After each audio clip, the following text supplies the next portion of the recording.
লাখ লাখ চাকৰি প্ৰত্যেকৰ বাবে ভাল খবৰ এপিএছচি পেটাৰ্ণত নহয় পুৰণি পেটাৰ্ণতে হ'ব তৃতীয় বৰ্গ আৰু চতুৰ্থ বৰ্গৰ পৰীক্ষা স্পষ্ট কৰিলে মুখ্যমন্ত্ৰী ডক্টৰ হিমন্ত বিশ্ব শৰ্মাই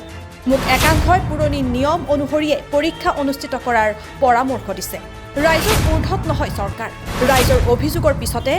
বিষয়টোক লৈ চিন্তা চৰ্চা চৰকাৰৰ সামাজিক মাধ্যমত মন্তব্য মুখ্যমন্ত্ৰী ডক্টৰ হিমন্ত বিশ্ব শৰ্মাই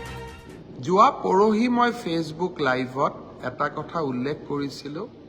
যে অসম চৰকাৰৰ তৃতীয় আৰু চতুৰ্থ শ্ৰেণীৰ যি পৰীক্ষা হ'ব তাত আমি লোকসেৱা আয়োগৰ আৰ্হিত প্ৰিলিমছ আৰু মেইনছ আমি অনুষ্ঠিত কৰিম দুই এজন ব্যক্তিয়ে মোক জনাইছে যে পৰীক্ষাত নতুন নিয়ম এই বছৰ কৰিব নালাগে কাৰণ আৰু যিহেতু দুমাহ আছে গতিকে আমি পুৰণা বা আগৰবাৰৰ দৰে পৰীক্ষা পতাটো উচিত হ'ব আমাৰ চৰকাৰখনে সদায় ৰাইজৰ কথা শুনিবৰ বাবে চেষ্টা কৰে কাৰণ আমি বিশ্বাস কৰোঁ লাও যেনেকৈ পাতৰ তলত থাকে চৰকাৰো ৰাইজৰ তলত থাকে ৰাইজৰ ঊৰ্ধত নহয় যিসকলে মোক এই পৰামৰ্শটো দিছিল দুই এজনে অলপ গালি গালাজো কৰিছে আৰু কিছুমানে ভালকৈ পৰামৰ্শটো দিছে গালি গালাজ কৰা সকলকো মোৰ মৰম জনাইছোঁ আৰু ভালকৈ কোৱা সকলকো মোৰ সন্মান জনাইছোঁ আপোনালোকৰ পৰামৰ্শ অহা 2-3 দিনত আমি বিবেচনা কৰিম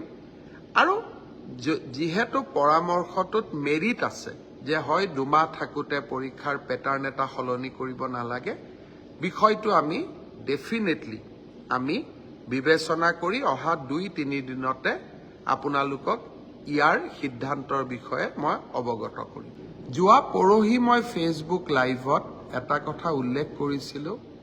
যে অসম চৰকাৰৰ তৃতীয় আৰু চতুৰ্থ শ্ৰেণীৰ যি পৰীক্ষা হ'ব তাত আমি লোকসেৱা আয়োগৰ আৰ্হিত প্ৰিলিমছ আৰু মেইনছ আমি অনুষ্ঠিত কৰিম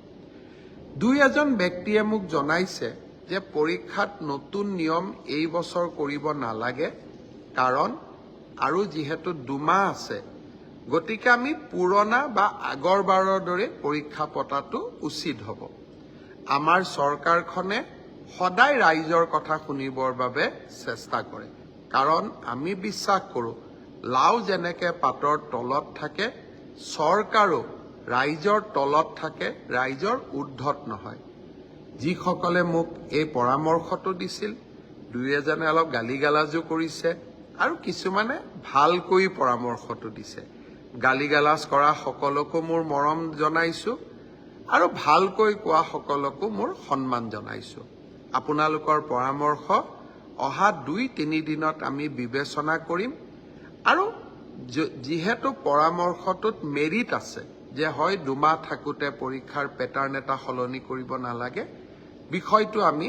ডেফিনেটলি আমি বিবেচনা কৰি অহা 2-3 দিনতে আপোনালোকক ইয়াৰ সিদ্ধান্তৰ বিষয়ে মই অৱগত কৰিম নিউজ ডেস্ক সৰুপথাৰ প্লাছ